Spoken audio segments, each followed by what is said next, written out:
Seja bem-vindo de regresso à Comissão Executiva. Estamos reunidos a discutir os impactos da crise nacional e internacional no setor do retalho e os maiores desafios, crescimento e internacionalização. São estes mesmo os maiores desafios do setor em tempo de crise económica, financeira, mundial e também a nível nacional? Não só do setor do retalho, mas de todos os setores em geral. E aí talvez acrescentar uma outra palavra que é muito importante na atividade económica e no retalho, que é a resiliência. E de facto, nós aqui se calhar, e voltando um pouco atrás aqui na discussão, nós quando falamos em distribuição temos que falar em duas realidades diferentes, não é? A chamada distribuição moderna, que de facto tem uma história de há cerca de 30 anos, e a distribuição digamos, mais clássica, de pequena dimensão, de independentes, que é completamente diferente.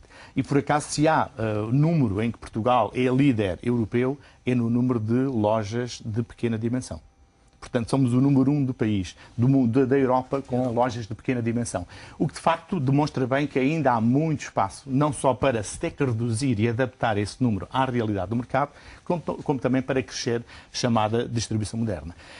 Há pouco, em termos de resultados, se nós analisarmos os últimos, por exemplo, 10 anos, todos os anos a chamada distribuição moderna cresceu. Cresceu não só em termos de lojas, mas também de volume de vendas. Mesmo nestes anos de crise, isso foi uma realidade. Precisamente porquê? Porque se soube adaptar a estas mudanças económicas. A transformação permanente que o comércio sofre depende, efetivamente, da capacidade de adaptação dos comerciantes. E o setor da moderna distribuição é um setor que, pelo investimento, pela expansão, pela inovação, tem conseguido andar sempre um pouco, se calhar, à frente, até quase, dos acontecimentos, em vez de andar a reboque deles. E por isso é que é um setor que é, hoje, objeto até de estudo praticamente por todos os países, não só, digamos, os grandes espaços comerciais alimentares e não alimentares, como também, por exemplo, os centros comerciais. A própria franquia, em que nós hoje, cerca de 20 anos depois da sua implementação, já temos um maior número de franqueadores do que franqueadores portugueses. E, portanto, tem havido negócios também que têm sido criados ex novo aqui em Portugal, nessa perspectiva também. E acha que existe um abismo entre essas duas realidades, entre essa dicotomia do retalho tradicional e desta distribuição moderna? Existe aqui uma concorrência desleal entre o peixe e o tubarão? Quase, não, concorrente desleal de forma nenhuma. Agora, existe de facto um abismo e é um abismo basicamente cultural.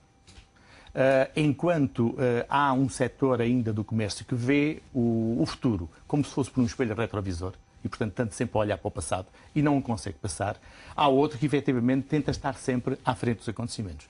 Eu gosto de dizer que a concorrência é uma espécie de tapete rolante. Se nós estivermos num tapete rolante no sentido contrário do seu movimento, o que é que acontece? Se estivermos parados, ficamos para trás, que é o que tem acontecido a muito setor tradicional do comércio. Se nos limitarmos a caminhar, não saímos do mesmo sítio. Não saímos do mesmo sítio. Portanto, só evoluímos, só avançamos se corrermos. E é isso que a distribuição moderna tem feito. Tem corrido mais. E é isso que o setor tradicional não tem feito? Não tem feito. E porquê? Por falta de apoios ou por uma questão de cultural, mentalidade? Precisamente por aquilo que eu disse, por uma questão cultural, por estar preocupado às vezes com outras situações que não são fundamentais, porque todos nós sabemos a polémica à volta dos horários de funcionamento ao domingo. Não é? Que já não havia paciência para discutir este tema durante anos e anos. Finalmente está resolvida. Não é? Todos nós sabemos também a polémica sobre os licenciamentos, as novas aberturas. Uma coisa que é normal em democracia e, digamos, numa economia aberta, que é abrirem novos negócios, novas lojas, isso era também criticado e era tentado impedir que isso acontecesse. Não é?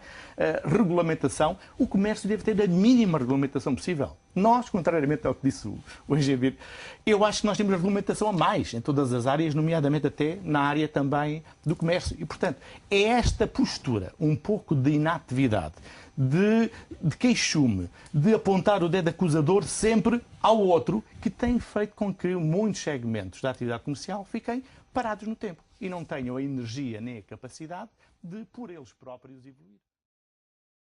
Gostava que me desse aqui uma ideia para terminar. Qual é o maior desafio? Já falámos aqui de muitos desafios, mas nomeadamente a alta dos preços das matérias-primas também pode vir aqui a prejudicar o setor ou não, e isto em 20 segundinhos, ou se quiser deixar uma outra ideia para terminar. Não, eu não iria por aí. Eu iria que talvez o maior desafio da distribuição é a desmaterialização da loja. É o acabar, as lojas terminarem tal como nós todos as conhecemos.